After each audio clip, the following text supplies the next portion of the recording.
क्या कोई ऐसी पराठा रेसिपी है जो सुबह के भागदौड़ में सिर्फ 10 मिनट में तैयार हो जाए, बनाने में इतनी आसान कि बच्चे भी बना लें और इतनी ज़्यादा टेस्टी कि इसे खाने के बाद आप बाकी पराठों का स्वाद भूल ही जाएँ? चलिए, आपको आज ऐसी ही एक पराठा रेसिपी बताऊँगी और ये जो चटनी है ना, ये सिर्फ 1 मिनट में बन जाती है। इसके लिए एक मीडियम साइज़ के टमाटर को, साथ में ही मीडियम साइज़ के प्याज़ को मिक्सी में डालना है। कड़ी पत्ता डालेंगे, 2 लहसुन की कलियाँ डालेंगे, साथ में ही कश्मीरी लाल मिर्ची डाल रही हूँ। आप 1 डाल सकते हो, 2 भी डाल सकते हो, आपके हिसाब से कम-ज़्यादा कीजिए।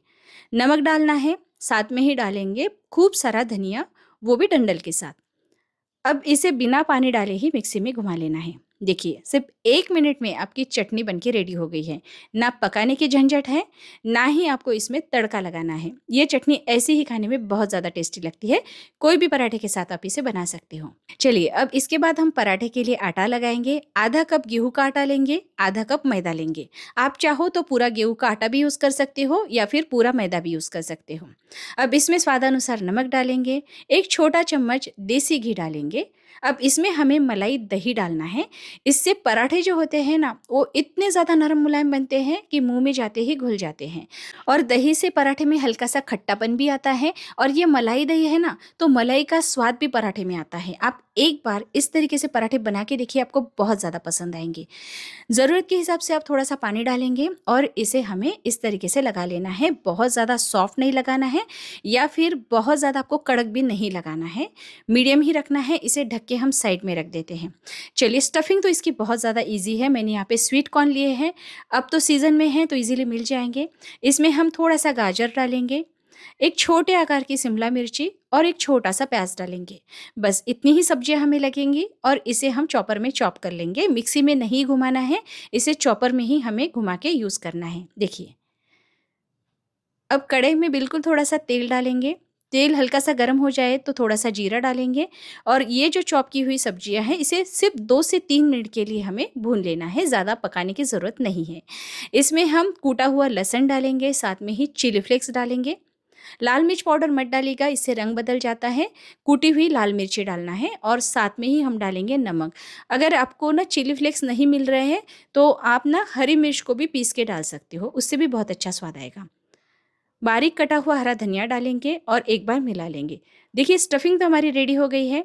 ये पराठा आप 10 मिनट से भी कम टाइम में बना सकते हो, अगर ये स्टफिंग आप रात में ही बना के फ्रिज में स्टोर करते हो तो।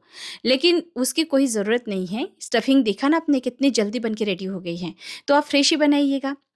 चलिए, स्टफिंग जो है मैंने एक प्लेट में निकाल के पूरी तरीके से ठंडी कर ली है। गरम-गरम भरेंगे ना तो पराठा फट जाता है। ठंडी होने के बाद हम इसमें चीज़ मिलाएँगे। चीज़ डालने से ये पराठा है बहुत ज़्यादा टेस्टी बन जाता है। अगर आप चीज़ नहीं डालना पसंद करते तो पनीर डाल लीजिए। अगर आपको पनीर भी नहीं डालना है तो उबला हुआ आलू भी आप इसमें डाल सकते हो।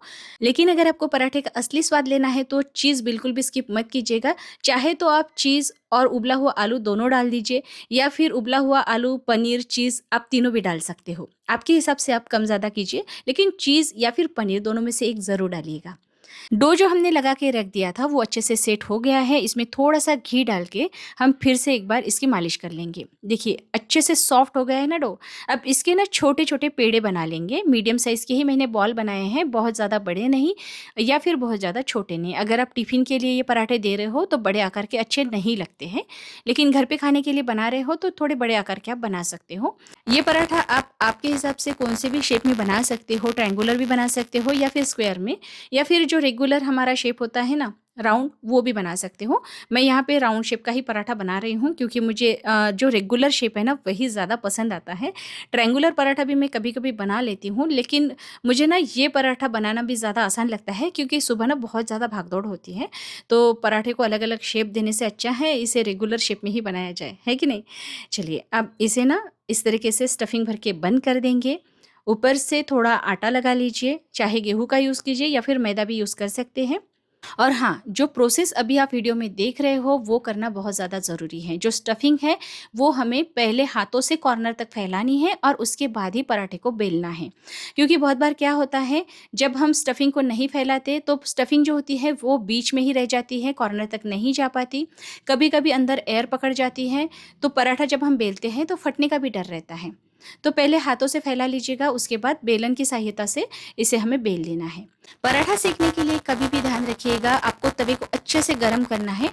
ठंडे तवे पे अगर आप रोटी को सेकते हो या फिर पराठे को सेकते हो तो उसका टेक्सचर जो है वो च्युइंगम जैसा हो जाता है। ना कड़क होता है, ना नरम होता है, बिल्कुल इलास्टिक जैसा उसका टेक्सचर हो जाता है। तो ये अगर आपको अवॉइड करना है तो गरम तवे पे ही पराठे को अच्छे से सेकना है और एक ही साइड को ज़्यादा देर तक तवे पे नहीं रखना है, पलटाते हुए इसे सेकना है। जब 70% तक ये पक जाए तो घी डाल के इसे हाई फ्लेम पे पकाना है। देखिए, जब हाई फ्लेम पे हम पकाते हैं ना, तो ये जो धुआँ निकल रहा है ना, इसका एक स्मोकी फ्लेवर भी इसमें आ जाता है। तो पराठा जो है वो खाने में बहुत ज़्यादा टेस्टी लगता है। आप एक बार मेरी टिप्स फ़ॉलो करके ये पराठा ज़रूर बना के देखिए। बच्चों को बहुत ज़्यादा पसंद आएगा ये पराठा। टेस्टी तो है, हेल्दी भी है और बनाना देखिए ना कितना ज़्यादा आसान है। सिर्फ़ 10 मिनट में तैयार होने वाला ये एक में ऐसा पराठा है जो टेस्ट में भी उतना ही गज़ब का लगता है जितना इसे बनाना आसान है। देखिए, मैंने यहाँ पे पराठे बना लिए हैं। इसे नरम रखना है तो एक के ऊपर एक रखना है और कॉटन के कपड़े से ढक के रखना है।